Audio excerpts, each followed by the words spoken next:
The OnePlus Pad should be very familiar to all of you. After all, it's a tablet released a year ago.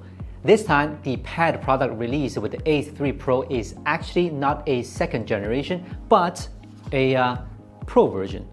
I've had a bad feeling. Does it mean that there are actually not too many upgrades for this tablet? After having it for a few days, I found out that I was right. The OnePlus Pad Pro is indeed a tablet with no surprise. Although there are no surprises, it doesn't mean it's not worth buying. If you just want a top performing tablet, then the OnePlus Pad Pro is one of the few affordable options. To buy it, you can click on the link at the bottom of the video and Geek Wheels will ship it to your house, both the tablet and the accessories. Even I was prepared for this, I still couldn't help but laugh out a bit when I saw the design that is almost identical to some other pads. Oppo Pad 2, Oppo Pad Air 2, OnePlus Pad, OnePlus Pad Pro. In just 1 year, the Oppo family has brought out 4 identical tablets. Then I look at the A3 Pro right there that does the same thing, it suddenly makes sense again. I can understand it's all about the business, but you can't stop me from saying it's nothing new. Other than the design, other features are also the same. It's still USB 2.0, no headphone jack, and no NFC. So for the ability to connect to your tablet with a touch on your phone like the Xiaomi Pad, you will have to buy its keyboard to do that. When it comes to the keyboard case, the Pro version of the keyboard is probably the one that has changed the most. There are more angles it can stand on, and it can connect to the tablet via Bluetooth as well, so it can also be used as a tablet stand. The trackpad is also bigger and easier to use. There's also a new row of function buttons. All in all, it's becoming more and more like a laptop keyboard. As we just mentioned, you will be able to transfer data as soon as you touch the bottom right corner with your phone, which is also made possible thanks to the built-in NFC coil. If you really want to do some work stuff on the OnePlus Pad Pro, this keyboard is definitely worth buying. So can users who already own the standard version use this new keyboard case? The answer is no. Now you know this is one of the reasons why OnePlus wants you to buy the new tablet. The OnePlus Stylo Pro also gets some much bigger upgrades than the tablet. In addition to being black, the surface has been changed to a leather-like texture. The nib is rubberized to increase the friction of writing on the screen, and the pressure sensitivity has been increased by 7 times.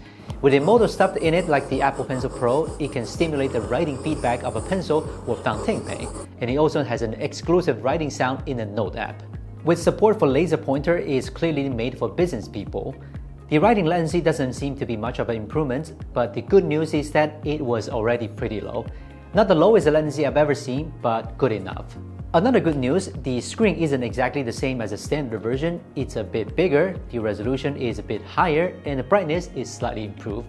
But the bad news is that it's still an LCD display, and the ratio is 7:5. One of the reasons why I'm not a fan of photo phones is that their screen ratio is so close to 1:1. It's not as good as a 60:9 tablet, whether you are watching videos or browsing the web.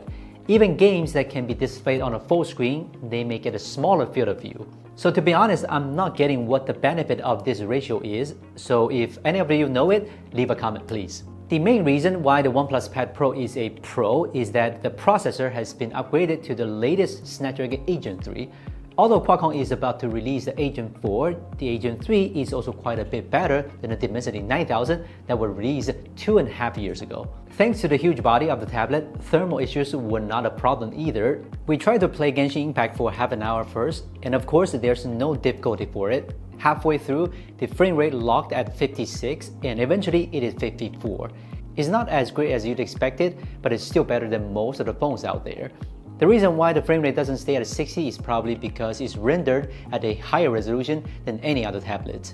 1480p means it's really game at 2K resolution. It's normal for the temperature and power consumption to be a bit higher.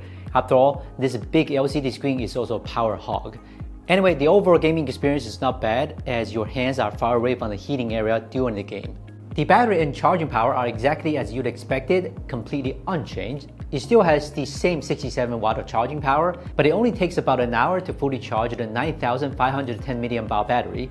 You can play Genshin Impact for more than 5.5 hours continuously and watch a movie for 14 hours before it dies. Even a standard version can stand by for a month. So the Pro version with a more efficient processor is even less to worry about when it comes to battery life. Of course, OnePlus has done some good things over the past year. The last ColorOS has created a lot of new features for the tablet. One of the most special features, and the one that I find the best to use, is the triple view feature.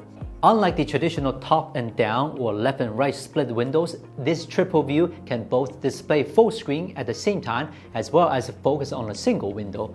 The point of this feature is that the 3 apps won't be frozen or killed because they are on stage, and switching apps is easier and smoother. If you are a mobile game fan, you should know how great this feature is. I don't know if these features will show up in OxygenOS in the future. At least so far, this is exclusive to the Oppo Pad and OnePlus Pad Pro in China. OnePlus seems to know that the Pad Pro's upgrades aren't quite enough, so it has a more friendly price. The less than $400 price tag still makes it a worthwhile purchase. But the problem is that it's only sold in China at the moment. If the Pro version is sold globally, then the price shouldn't be that low. I don't know how much you guys are willing to pay for this modestly upgraded tablet. Feel free to leave your comments. Right now, buying it at Geek Wheels would be a better deal, and the link is at the bottom of the video. And we're Gizmochina. We'll see you next time.